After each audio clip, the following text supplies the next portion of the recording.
Shalom! Você está em mais um episódio do podcast Exegese e Exposição. Aqui é o Davidson Pignon. Eu sou mestre em Ciências da Religião, professor de Exegese Bíblica no seminário, pastor congregacional e publisher editorial. Sinta-se à vontade em mais este episódio do nosso podcast. Vamos tratar hoje do tema transcendência, que é um tema bastante interessante no que a Bíblia nos ensina sobre o nosso futuro como cristãos. Então, prepare-se para estar recebendo todo o conteúdo do que estamos apresentando aqui até o final. Caso você esteja assistindo este estudo no meu canal do YouTube, basta você seguir todas as imagens dos slides que eu estou colocando aqui. Nestes slides há prioritariamente versículos da Bíblia com alguns destaques que eu coloquei na tela. Então siga o raciocínio e as explicações do estudo e observe claramente cada destaque em vermelho. E caso você esteja ouvindo esse estudo em um podcast, não há problema, basta você clicar no link da descrição e baixar todos os slides desse estudo. Então acompanhe-me até o final. Nesse estudo nós vamos aprender o que significa a transcendência prometida na Bíblia para todo cristão e também vamos entender a contraposição feita pecaminosamente pelo homem, que é a apoteose. Portanto, estudaremos a transcendência bíblica versus a apoteose pecaminosa criada pelo diabo e buscada pelo homem. O primeiro versículo que nós estaremos estudando é 2 aos Coríntios, capítulo 5, versículo 17, que diz o seguinte: Assim que se alguém está em Cristo, nova criatura é. As coisas velhas já passaram, eis que tudo se fez novo. Sim, tudo o que é velho já passou, está no passado. Portanto, quem está em Cristo é uma nova pessoa. E como o texto diz aqui, nova criatura, é uma nova pessoa em seu pensamento, em seu sentimento, nas suas atitudes, em toda a sua vida. Então, é uma condição. Caso alguém esteja em Cristo, tem que ser uma nova criatura. É o que a Bíblia também chama de o novo nascimento, conforme você poderá ver em João, no capítulo 3, quando Jesus Cristo fala sobre o nascer de novo. E é interessante que, como a condição essencial para a nossa transcendência é termos uma mente completamente transformada, como veremos mais adiante em nosso estudo. Outra passagem também muito importante para a nossa compreensão do que seja a transcendência prometida pela Palavra de Deus está em Colossenses capítulo 3, de 1 a 4.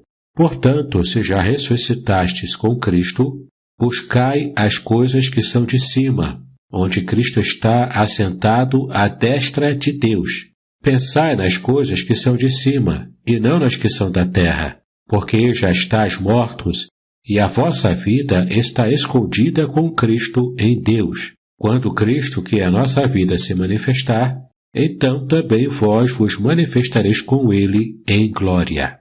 Que passagem maravilhosa, não é verdade? O texto diz claramente que nós já ressuscitamos com Cristo. É interessante que, embora essa passagem, na versão Almeida Corrigida Fiel, apresente a partícula se, que nós entendemos como sendo uma partícula condicional, no texto grego não há essa ideia.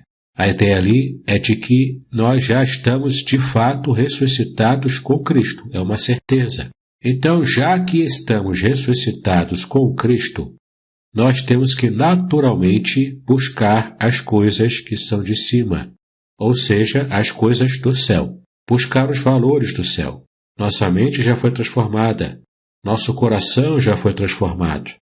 Então estamos prontos para ter valores trocados. Deixamos para trás os valores egoístas, pecaminosos, e estamos agora buscando valores novos, valores que desceram do céu, valores que mudam a nossa perspectiva, inclusive de vida aqui na Terra, valores que descem do céu, de Deus, para a nossa própria vida. É interessante como Paulo reforça essa ideia aqui no versículo 2. Pensar nas coisas que são de cima, e não nas que são da terra. Por que Paulo repete essa mesma ideia no versículo 2? Porque ele quer dar ênfase. Ele considerava isso muito importante para todo cristão. Temos que mudar a nossa forma de pensar, trocando os nossos valores terrestres, meramente terrenos, pelos valores celestiais. E por que temos que fazer isso? No versículo 3 ele diz: porque já estáis mortos, e a vossa vida está escondida com Cristo em Deus. Sim, para que possamos ressuscitar, temos que primeiro morrer. Então, se já somos ressuscitados com Cristo, nós antes já estávamos mortos. Mortos para o quê? Mortos para esse mundo. Mortos para esse sistema de coisas. Mortos para tudo isso que diz respeito às coisas da terra e não às coisas do céu. Portanto, nós morremos sim para a terra, para o mundo, e a nossa vida verdadeira, vida celestial, ela está, a palavra de Deus diz aqui, escondida com Cristo em Deus. Como assim escondida? Na língua original grega em que o Novo Testamento foi escrito, ali traz a ideia de estar preservada, protegida. Portanto, a nossa verdadeira vida não é essa vida aqui da terra. É uma vida superior, transcendente. E ela está escondida com Cristo. Por que ela está escondida, preservada? Porque hoje ainda vivemos essa vida terrestre, que ela é limitada. Ela não é uma vida transcendente. Ela é uma vida ainda completamente equipada para a nossa existência aqui na Terra. Mas um dia alcançaremos a transcendência. Por quê? Porque essa vida espiritual, perfeita, celestial, que hoje ela está escondida, ela um dia, como diz aqui no versículo 4, será manifestada. Quando Cristo, que é a nossa vida, se manifestar, então também vós vos manifestareis com Ele em glória. Essa passagem é maravilhosa, porque ela fala claramente os planos de Deus para todo o cristão, a transcendência da nossa situação vexaminosa provocada pelo pecado. Portanto, não há nenhum motivo para estarmos tão apegados aos pensamentos, sentimentos da nossa experiência terrestre. Nós estamos aqui de modo passageiro. O nosso destino é o céu. Muito bem, mas o problema é que nós encontramos na história da humanidade um conceito contrário ao da transcendência. Como eu afirmei no começo desse estudo, nós enfrentamos a ideia da apoteose. E o que significa o termo apoteose? Ele vem do latim apoteosis, deificação, que provém do grego apoteosis de apoteon, deificar. Portanto, está muito claro para cada um de nós o que significa esse termo apoteose. Significa estarmos buscando a deificação humana, feita pelo próprio homem. Ou seja, é uma busca desenfreada que o homem faz para ele se considerar um Deus, ele se colocar divinamente como alguém que alcançou pelos próprios méritos a própria perfeição. É interessante como podemos perceber que esse conceito de apoteose ele está presente na cultura humana de um modo geral, em todo o mundo. Se você for observar as religiões orientais, ali tem a ideia da apoteose, do homem se autopurificar, do homem alcançar a sua própria perfeição, tornar-se divino pelos próprios méritos. Alguns buscam meditação transcendental para isso. Outros buscam a mudança de pensamento alcançando uma ideologia diferente. Mas em todo caso, é o autoaperfeiçoamento, é a autodeificação. E nós já veremos da onde surgiu essa ideia da apoteose, que vai na contramão da promessa bíblica da transcendência que Deus fez para todo cristão. Olha que interessante o texto de Eclesiastes, capítulo 3, versículo 11. Tudo fez Deus formoso no seu devido tempo. Também pôs a eternidade no coração do homem, sem que este possa descobrir as obras que Deus fez desde o princípio até o fim. Eu quero destacar para a sua atenção esta parte da frase: pôs a eternidade no coração do homem. Sim, quando Deus criou o ser humano, Ele pôs esse desejo da eternidade no coração do homem. Isso faz com que o homem deseje ter algo. Isso faz com que o homem tenha desejo de ter uma experiência que extrapola a sua própria realidade física. Em outras palavras, esse desejo pela eternidade que Deus colocou no coração do homem faz com que o homem queira conhecer o transcendente, porque a experiência do homem não pode encerrar-se em si mesma. O homem precisa alcançar algo além de si mesmo. E esse desejo foi o próprio Deus que colocou no coração do homem. Alguém já disse que o homem tem no seu próprio coração um vazio do tamanho de Deus. Vamos ver agora nessa passagem de Gênesis capítulo 3, versículos 4 e 5, a origem do conceito de apoteose, que, como já estudamos, ele faz contraste com o conceito bíblico da transcendência.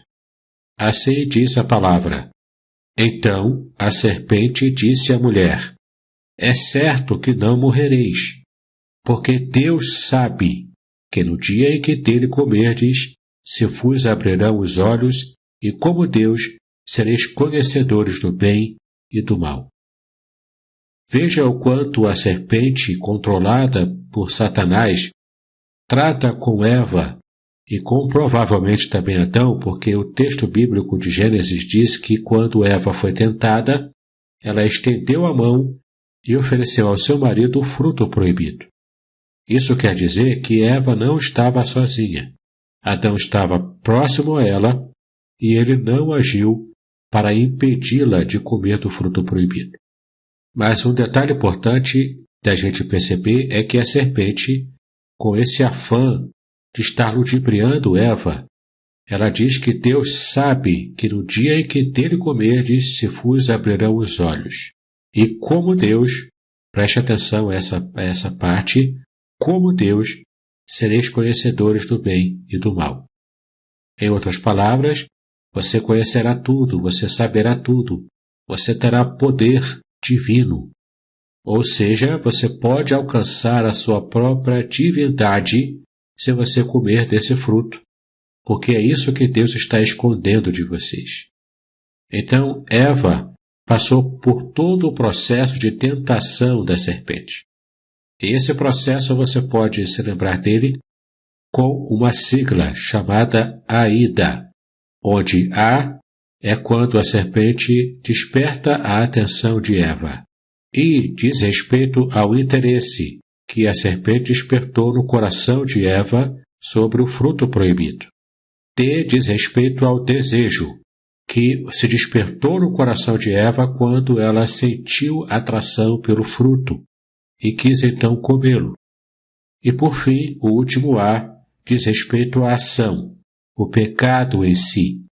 E esse último ato, o ato de pecar, foi cometido por Eva, sem a ação direta de Satanás, da grande serpente. Portanto, o diabo engana Eva e também engana Adão. E ambos comem do fruto proibido, então trazendo a maldição do pecado para a experiência humana. Eu espero que você esteja entendendo e também se lembrando de que a arma que Satanás usou para enganar a ambos foi a mentira. Mentiu sobre o caráter de Deus, mentiu sobre as intenções do Senhor e também mentiu, trazendo uma promessa, a promessa da apoteose, de que tanto Eva quanto Adão estariam recebendo a divindade por si mesmos ao comerem daquele fruto proibido. Agora que nós já alcançamos o início de tudo, vamos avançar em nossos estudos.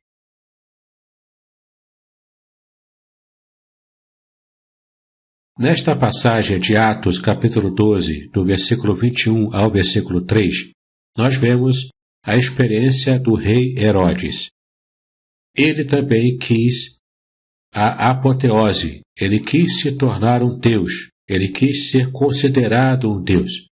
Assim como Satanás quis no Antigo Testamento, ele se rebelou contra o Senhor e quis ser adorado como Deus. Nós temos também aqui o ser humano querendo ser reconhecido como divino, como um transcendente por si próprio, ou seja, buscando a própria apoteose. E o texto diz o seguinte: em dia designado, Herodes, vestido de trajo real, assentado no trono, dirigiu-lhes a palavra. E o povo clamava: é voz de um Deus, e não de homem. No mesmo instante, um anjo do Senhor o feriu, por ele não haver dado glória a Deus, e, comido de vermes, expirou. Essa é uma passagem emblemática, porque vemos um rei humano querendo ser divinizado, portanto, usando trajes especiais. Eram trajes brilhosos, eram trajes chamativos, e ele estava ali querendo ser adorado. Nesse momento, Herodes, que conhecia a tradição judaica, ele então percebe que o povo estava aclamando que ele era um Deus. O povo o aclamava como Deus. E ele aceita aquela adoração. Ele aceita esse tipo de aclamação popular. E este foi o seu ato derradeiro, porque no mesmo instante Deus o feriu. É interessante que o texto de Atos diz que foi um anjo do Senhor que o feriu, porque naquele mesmo instante o próprio Deus o feriu através do seu anjo, porque ele havia tirado a glória de Deus, e ele morreu de modo completamente vergonhoso. Ele morreu comido por dentro de vermes. De fato, Deus estava agora vindicando a sua glória. Ninguém pode usurpar a glória de Deus e sair impune por causa disso. Deus leva em conta o modo como o ser humano o percebe, o adora, se o ama ou se o odeia. E neste caso aqui, todo aquele que se envolve com a idolatria, seja de deuses falsos, seja com a egolatria humana, Deus vai levar em conta esse tipo de maldade, esse tipo de busca pela apoteose que o ser humano tem. Usando o termo mais contemporâneo, nós podemos dizer que Herodes e todos aqueles que buscam a apoteose estão, na verdade, sofrendo o que se chama de complexo de Deus, que é uma espécie de esquizofrenia, em que a pessoa acha que ela é mais do que de fato é. Ela tanto acredita que ela de fato quer agir como se ela fosse esse ser divino. Vamos analisar agora um pouco mais de detalhes sobre esta passagem, conforme escreveu o famoso escritor judeu do primeiro século, Flávio Joséfo. Flávio Joséfo, no livro Antiguidades Judaicas, ele disse o seguinte: no segundo dia de uma festa que acontecia em Cesareia, em honra de Cláudio, Herodes Agripa vestiu uma roupa prateada de textura maravilhosa e entrou no anfiteatro bem cedo de manhã. Quando os raios do sol brilharam sobre a sua roupa, os clarões fizeram que seus bajuladores gritassem que ele era um deus. Joséfo conta ainda que o rei nem o censurou e nem rejeitou a sua ímpia bajulação. Quase imediatamente, ele sentiu uma dor aguda no abdômen e 5 dias depois morreu em grande agonia. Eu espero que você tenha conseguido entender os detalhes do que de fato aconteceu nessa passagem. Herodes estava completamente dominado pelo seu desejo de ser adorado como Deus. E por que isso? Porque essa era uma prática pagã antiga. Desde os povos do Antigo Testamento, por exemplo, o povo egípcio, o povo babilônico, inclusive os povos greco-romanos, sempre se tinha esse desejo da divinização do imperador, da divinização do rei. No caso aqui, ele também queria ser adorado como um deus, porque ele era o rei designado pelo imperador romano a estar cuidando daquela província. Então, nós já entendemos que a palavra apoteose significa a autodivinização do ser humano. Vimos que esta proposta se iniciou no Éden, quando Satanás esteve tentando Adão e Eva. Mas vamos perceber agora com mais detalhes a contrapartida divina, que é, na verdade, a solução para o problema do pecado na raça humana. Estamos agora falando apenas do conceito bíblico da transcendência, que faz oposição direta à tentativa pecaminosa humana de buscar a apoteose. O termo transcendência procede do latim transcendo, que significa passar, subindo, atravessar, ultrapassar ou transpor. Então temos aqui a ideia de alguém que supera algo, que está subindo, alguém que está superando uma dificuldade, uma deficiência ou um problema. Essa é a sina do ser humano após o pecado. Ele está completamente afastado de Deus. Ele precisa buscar a melhora da sua condição. A perspectiva oferecida pela serpente era a apoteose, mas nós já vimos o quanto essa é uma perspectiva pecaminosa, e o quanto a Bíblia, inclusive, relata exemplos de apoteose que foram completamente fadados ao fracasso. Mas estamos entendendo agora como a transcendência é a resposta divina. E para que a gente possa entender completamente a transcendência, precisamos também aprender o outro conceito, que é o da imanência. A palavra imanência compõe-se de dois termos latinos, in e manere, que juntos têm o significado original de existir ou permanecer no interior. Então, em outras palavras, falamos que o que é imanente é o que está completamente em linearidade com a experiência humana. Algo imanente é algo que está dentro da nossa própria experiência, que faz parte da nossa vida terrestre, material. Falamos de algo que é completamente perceptível pelos nossos sentidos, porque é plenamente humano. Quem lida com a imanência está lidando com a ciência, está lidando com o conhecimento humano daquilo que nós aprendemos ao longo da nossa história. São as experiências humanas observáveis no mundo físico. Então, para que o vazio de Deus seja preenchido no coração humano, o homem precisa alcançar não a imanência, porque ele já tem. Ele precisa alcançar a transcendência. E o caminho para alcançarmos a transcendência não é pela apoteose, mas é o caminho que a Bíblia ensina para que a gente alcance essa transcendência, esse romper dos limites que o homem precisa vencer para que ele possa alcançar a perfeição e a completa libertação da sua situação de homem pecador. Observe bem o que a palavra de Deus diz em Êxodo capítulo 12, do versículo 21 ao 27. É uma passagem um pouco extensa, mas vale a pena a leitura neste momento.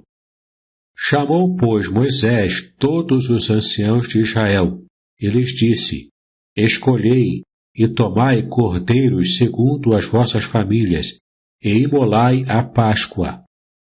Tomai o molho de isopo, molhai-o no sangue que estiver na bacia, e marcai a verga da porta e suas ombreiras com o sangue que estiver na bacia.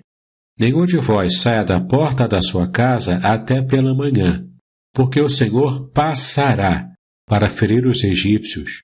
Quando vir, porém, o sangue na verga da porta e em ambas as ombreiras, passará o Senhor aquela porta e não permitirá ao destruidor que entre em vossas casas para vos ferir. Guardai, pois, isto por estatuto para vós outros e para vossos filhos para sempre. E uma vez dentro na terra que o Senhor vos dará, como tem dito, observai este rito. Quando vossos filhos vos perguntarem que rito é este, respondereis: é o sacrifício da Páscoa ao Senhor, que passou por cima das casas dos filhos de Israel no Egito, quando feriu os egípcios e livrou as nossas casas. Então o povo se inclinou e adorou. Observe que os destaques que eu coloquei para estes versículos, o texto fala justamente sobre passar por cima. É muito interessante quando percebemos que o povo de Israel, na época da saída do cativeiro egípcio, este povo foi completamente liberto pelo Senhor e o anjo esteve poupando esse povo, trazendo uma libertação transcendente, porque pelo seu próprio braço o povo não conseguiria jamais sair daquela dominação feita pelos egípcios. A passagem é muito forte, onde percebemos aqui a implementação da festa da Páscoa. Em hebraico, a palavra é Pessar, que significa passar por cima, justamente porque o anjo passou por cima, transcendeu a casa daqueles israelitas fiéis. Observe ainda o que diz em Filipenses, capítulo 3, versículos 20 e 21. Pois a nossa pátria está nos céus, de onde também aguardamos o Salvador, o Senhor Jesus Cristo, o qual transformará o nosso corpo de humilhação, para ser igual ao corpo da sua glória, segundo a eficácia do poder que ele tem de até subordinar a si todas as coisas. Essa passagem é linda, podemos usá-la em consonância com o texto que nós também lemos em Colossenses, capítulo 3. E aqui fala claramente onde é a nossa pátria. Não é aqui na terra. Nós estamos aqui de modo passageiro. A nossa verdadeira cidade é celestial. Como diz em Apocalipse, a Nova Jerusalém. Ela que vem do céu, ela que procede do céu. É lá que nós estaremos com o Senhor por toda a eternidade. E olha o que nós vemos aqui no versículo 21. Quando fala do Salvador, o Senhor Jesus Cristo, diz que ele transformará o nosso corpo de humilhação para ser igual ao corpo da sua glória. Sim, a nossa transcendência ela é garantida por causa da ressurreição do próprio Cristo, quando ele transcende a própria morte e é ressuscitado pelo Pai, para que possa também trazer a transcendência e a ressurreição, tanto espiritual quanto física, na vida de cada um de nós. O texto é muito forte, não é verdade? Paulo ainda continua enfatizando esta ideia, este conceito da transcendência, em 1 Coríntios, capítulo 15, do versículo 50 ao versículo 54, que diz assim: Isto afirmo, irmãos, que a carne e o sangue não podem herdar o reino de Deus, e nem a corrupção herdar a incorrupção. Eis que vos digo um mistério. Nem todos dormiremos, mas transformados seremos todos. No momento, no abrir e fechar de olhos, ao ressoar da última trombeta, a trombeta soará, os mortos ressuscitarão incorruptíveis, e nós seremos transformados. Glória a Deus, não é verdade? Mas observe que no versículo 51 ele diz que nós seremos transformados. O verbo aqui está na voz passiva e não na voz ativa. Isso quer dizer que nós não temos condições de praticar a ação, de sermos transformados, de alcançarmos por nós próprios a nossa transcendência. Nós precisamos de uma força externa que realmente nos transforme, que realmente nos faça vencer as nossas limitações, sejam limitações físicas, sejam limitações morais ou espirituais. Então, precisamos da força do Senhor para sermos transformados. De fato, nós já morremos para este mundo e ressuscitamos em Cristo.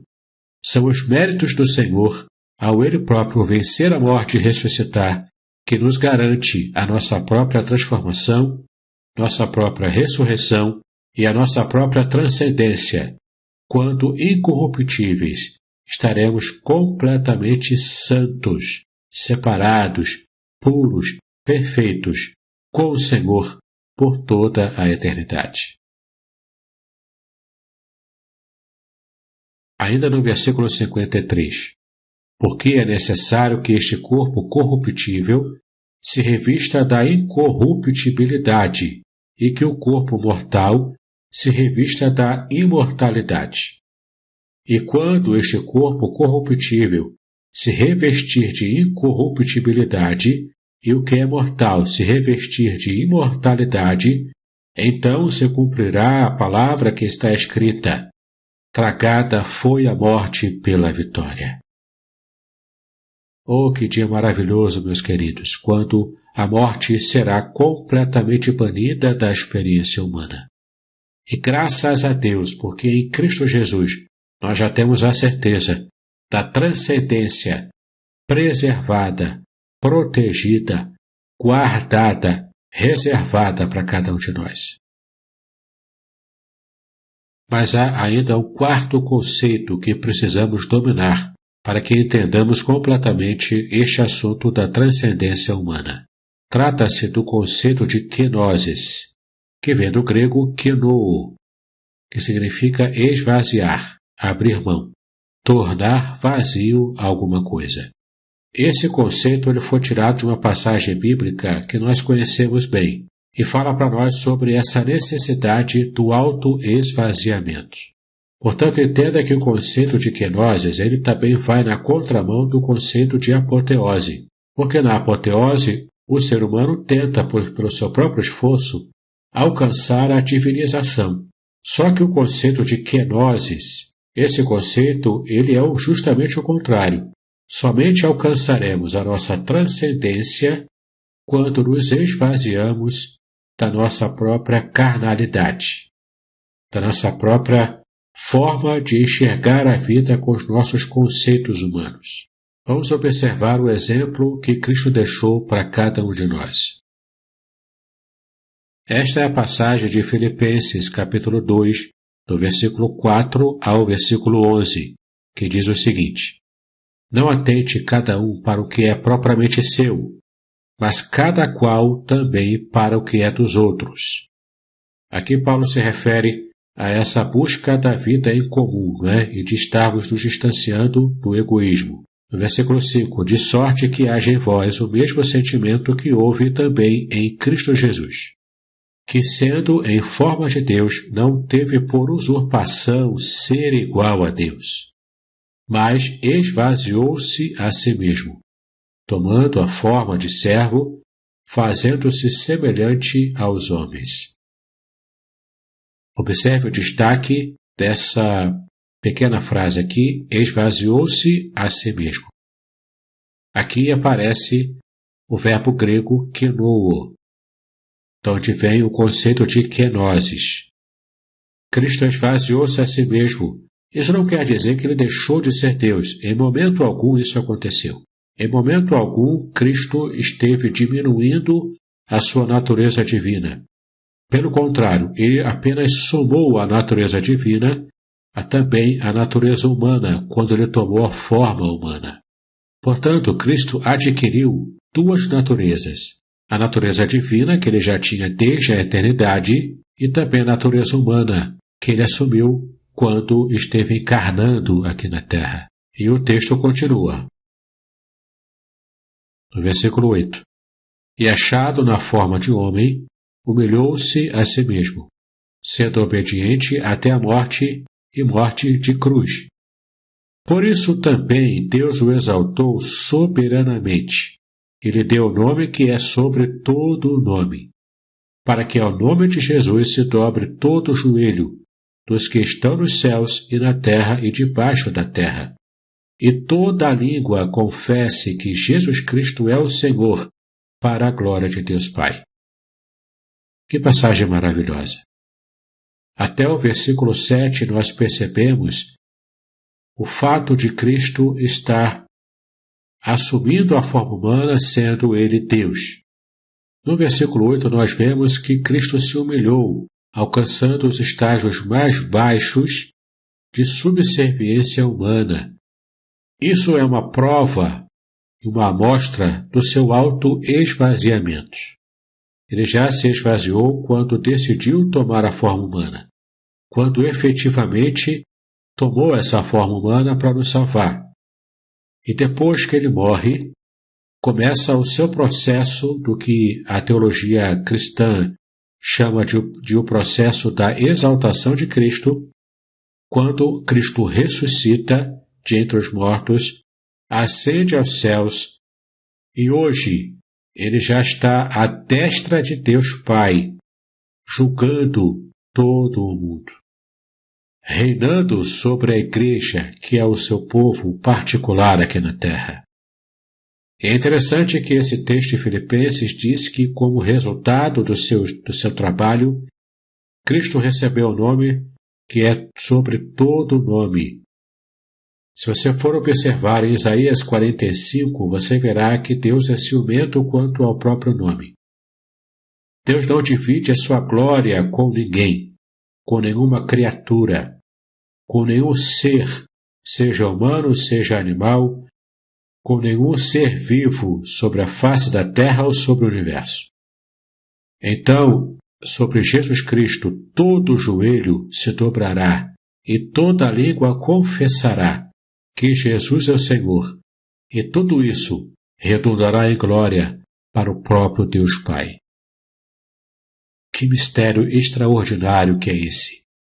Aquele que se autoesvaziou, alcançou a transcendência da sua natureza humana. Portanto, como Deus e como homem, Jesus Cristo é o nosso novo representante federal, conforme a teologia diz. Antes, o nosso representante federal era Adão. Quando ele peca, toda a humanidade sofre as consequências do pecado original de Adão e Eva. Mas agora, em Cristo, nós temos a certeza de que nós receberemos a transcendência dada por Deus. Não é obra do nosso próprio esforço, mas é um presente que Deus nos dá. É graça. É graça que nós nem sequer merecemos. Mas Cristo mereceu e nos dá gratuitamente esse grande presente da transcendência da nossa própria natureza pecaminosa.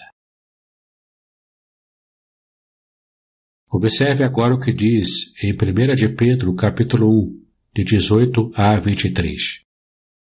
Sabendo que não foi mediante coisas corruptíveis, como prata ou ouro, que fostes resgatados do vosso fútil procedimento que vossos pais vos legaram, mas pelo precioso sangue, como de cordeiro sem defeito e sem mácula, o sangue de Cristo, conhecido com efeito antes da fundação do mundo, porém manifestado no fim dos tempos por amor de vós. E o texto continua. Veja como está no versículo 21. Que por meio dele tendes fé em Deus, o qual o ressuscitou de entre os mortos, e lhe deu glória, de sorte que a vossa fé e esperança estejam em Deus, tendo purificado a vossa alma pela vossa obediência à verdade, tendo em vista o amor fraternal não fingido. Amai-vos de coração uns aos outros ardentemente, pois fostes regenerados, não de semente corruptível, mas de incorruptível, mediante a palavra de Deus, a qual vive e é permanente. Glória a Deus! Nós fomos regenerados para uma nova natureza, para uma nova realidade, a realidade transcendente que nos foi prometida pela palavra do Senhor. Como nós começamos lendo, mas agora vamos ampliar o que o texto diz em 2 aos Coríntios, capítulo 5, de 17 a 21, que diz o seguinte: E assim, se alguém está em Cristo, é nova criatura. As coisas antigas já passaram, eis que se fizeram novas. Ora, tudo provém de Deus, que nos reconciliou consigo mesmo por meio de Cristo e nos deu o ministério da reconciliação. A saber, que Deus estava em Cristo reconciliando consigo o mundo, não imputando aos homens as suas transgressões, e nos confiou a palavra da reconciliação. De sorte que somos embaixadores em nome de Cristo, como se Deus exortasse por nosso intermédio. Em nome de Cristo, pois, rogamos que vos reconcilieis com Deus. Aquele que não conheceu pecado, Ele o fez pecado por nós, para que nele fôssemos feitos justiça de Deus. Que maravilha, queridos! Deus que não conhece pecado, Ele fez o Senhor Jesus Cristo como pecado, como se Ele fosse pecador, recebendo sobre si mesmo toda a carga do juízo dos pecados. Que bênção podemos contar com a graça oferecida por Cristo a todo aquele que crê no seu nome, a todo aquele que faz parte do seu corpo. Observe ainda, meu querido, minha querida, o que diz em Gálatas 3, versículos 13 e 14. Cristo nos resgatou da maldição da lei, fazendo-se Ele próprio maldição em nosso lugar, porque está escrito: maldito todo aquele que for pendurado em madeiro, para que a bênção de Abraão chegasse aos gentios em Jesus Cristo, a fim de que recebêssemos pela fé o Espírito prometido. Sim, Cristo foi feito maldição em nosso lugar. Inclusive nós, os gentios, nós que não somos judeus, também somos alvos dessa bênção, porque a bênção é estendida para todas as nações da terra, e, portanto, nós fomos resgatados dessa maldição da lei, porque Cristo nos reconciliou com o Pai, e de inimigos de Deus passamos a ser considerados como amigos do Senhor. Portanto, jamais se esqueça, meu irmão, minha irmã, que a ressurreição de Cristo garante a nossa própria transcendência. Ao ressurgir dos mortos, Cristo o faz também em sua capacidade e representação de ser as primícias dentre aqueles que dormiram, como nós podemos ver em 1 Coríntios, capítulo 15, versículo 20. Ele é a primícia, ele é o principal daqueles que dormiram, daqueles que morreram, porque em Cristo nós alcançamos a nossa própria ressurreição, tanto a ressurreição física no futuro, quanto também a nossa própria ressurreição espiritual, que é a regeneração, o novo nascimento. Então, consequentemente, nós podemos ter a certeza de que somos ressuscitados com Cristo. Confira em Romanos capítulo 6, versículo 4 e Colossenses capítulo 3, versículo 1.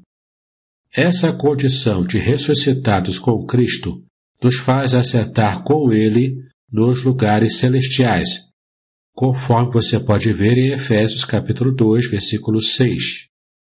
A segunda consequência dessa bênção é que Cristo é a nossa vida, conforme você pode ver em João 11, versículos 25 e 26, Filipenses capítulo 1, versículo 21 e Colossenses capítulo 3, versículo 4. E ainda doravante viveremos para Ele, conforme você pode ver em Colossenses capítulo 3, versículo 1 e 2 aos Coríntios capítulo 5, versículo 15. Então, vivendo agora sob o reinado do ressurreto Filho de Davi, confira em Romanos capítulo 1, versículos 13 e 4, cabe a cada um de nós tributar a Ele a obediência que vem pela fé. Confira em Romanos capítulo 1, versículo 5. A terceira consequência dessa bênção é que o crente ingressa em uma nova criação.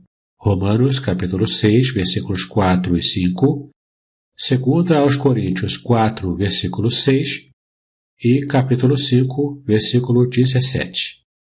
O crente então ingressa nessa nova criação mediante o seu renascimento, por causa da ressurreição de Jesus Cristo de entre os mortos. Confira em 1 de Pedro, capítulo 1, versículo 3. A quarta consequência dessa bênção. Em seu próprio corpo espiritual, o cristão portará a imagem do homem celestial. Confira em 1 Coríntios, capítulo 15, de 44 a 49. Então, como homem celestial, o cristão recebe a própria justificação, como assegurada pelo Cristo ressurreto e vivo. Confira em Romanos capítulo 5, versículos 9 e 10. Muito bem, chegamos ao final do nosso estudo. E eu realmente espero que você tenha compreendido todos os conceitos apresentados pela Palavra de Deus e que vimos aqui. Caso você esteja me assistindo no meu canal do YouTube, assine o canal, clique no sininho, para que você possa receber novos estudos bíblicos profundos como esse que você acabou de assistir. E se você realmente gostou desse material, compartilhe com seus amigos e deixe o seu like. Eu estou empenhado a fazer esse meu canal do YouTube crescer para que muito mais pessoas possam ter acesso a estudos bíblicos de qualidade que eu coloco aqui todas as semanas. Caso você esteja me ouvindo no podcast, em seu agregador preferido, assine o meu podcast e receba todos os episódios para que você possa ouvir e aprender cada vez mais sobre a Palavra de Deus. Ah, e não esqueça, eu tenho um grupo no Telegram, Exegese e Exposição, que você pode participar gratuitamente. Há também 2 cursos de minha autoria à sua disposição na plataforma Udemy. Esses cursos são gratuitos e você ainda recebe no final um certificado de conclusão. Olha que bênção, né? Você pode inclusive apresentar em algum curso que você faz para alcançar mais horas de estudo em seus créditos acadêmicos. E eu não posso esquecer de deixar o meu último convite para você. Conheça o curso Introdução à Exegese Bíblica, onde você estudará a Bíblia com profundidade, usando o método aplicado pelos profissionais, pelos exegetas de todo o mundo. Será uma bênção, a sua visão da Palavra de Deus jamais será a mesma. Conheça esse curso, ele é mais barato do que você pode imaginar. Ele é 100% online e você ainda contará com a inserção no grupo especial de estudos sobre exegese bíblica, no qual eu próprio posso tirar as suas dúvidas, mentoreando você em cada passo do processo e também com as suas dúvidas especiais sobre a Bíblia, sobre a exegese e sobre o que você precisar compreender. Você faz um pequeno pagamento uma única vez e terá acesso vitalício a todas as aulas e a minha mentoria. Que bênção, né? Muito obrigado pela sua atenção até aqui, por ter me acompanhado nesse estudo bíblico especial. Espero que ele tenha sido bênção para a sua vida. Que Deus abençoe seus estudos, que Ele alargue as suas tendas, paz e bênção sobre a sua vida.